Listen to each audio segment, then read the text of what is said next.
ఇప్పుడు మనం ప్రస్తుతం నాతవరం మండలం విశాఖ జిల్లాలో ఉన్నామండి. ఇక్కడ మనకు కనిపించేది అమ్మాజీ గారి పొలం వాళ్ళదేనండి.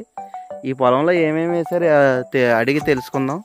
చెప్పండి అమ్మాజీ గారు, ఏమేమి వేశారండి ఇక్కడ? ముందు జీడి తోట వేసామండి. జీడి తోట నుంచి మేము మళ్ళీ అంతర పంటగా గడ్డి తెచ్చామండి. విశాఖ డైరీ వారు మాకు విత్తనం ఇచ్చారు. ఆ విత్తనాన్ని తెచ్చి చిన్న చిన్న మొక్కలు చెరుకు దవలా నరికామండి. నరికిన దవ్వ మేము ఉడిచి నీరు పెట్టి గొప్పు తవ్వామండి. గొప్పు తవ్విన దానికి పిండి వేసామండి. పిండి మరి సుమారు ఎకరం పొలంలో గడ్డి వేసాను అంటున్నారు, దేనికమ్మా గడ్డి? మేము విశాఖ డైరీ నుంచి ఆవులు లోన్ పెట్టుకున్నామండి. మాకు ఆవులు లోను 4 ఆవులు మాకు లోన్ ఇచ్చారండి. అంటే ఎంత ఒక్కొక్క ఆవు ఎంత పడుతుంది మీకు? ఒక్కొక్క ఆవు 40,000 సుమారు పడుతుందండి. లోన్ మీద ఇస్తున్నారు. అది ఎలా తీరుస్తారు మీరు? మరి పాలు వేస్తామండి. ఆవు కట్టిన తర్వాత పాలు వేస్తామండి. పాలు మీద మేము పాలు వేస్తా నూనె తీసుకుంటామండి. టర్లలో మాకు ఆవు కొట్టుకొస్తుందండి. కట్టబెట్టిన తర్వాత మేము బయటకు అమ్ముకుంటామండి.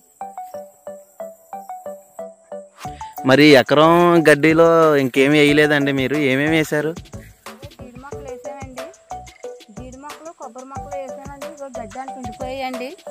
ఆ గడ్డి మనం కోసిన తర్వాత బయటకు కనిపిస్తాయండి. అంతవరకు గడ్డి మొక్కలు మూసేసింది.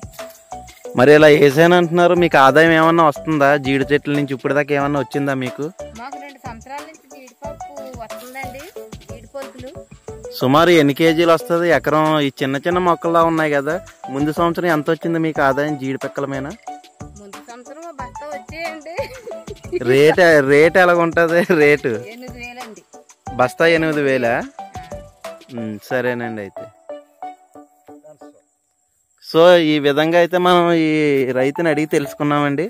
జీడి పిక్కలు వేసే ఉద్దేశం ఎవరికైనా ఉంటే జీడి తోటలో మనం హైబ్రిడ్ అయితే బాగుంటుందండి ఈ కాలంలో. So boy friends.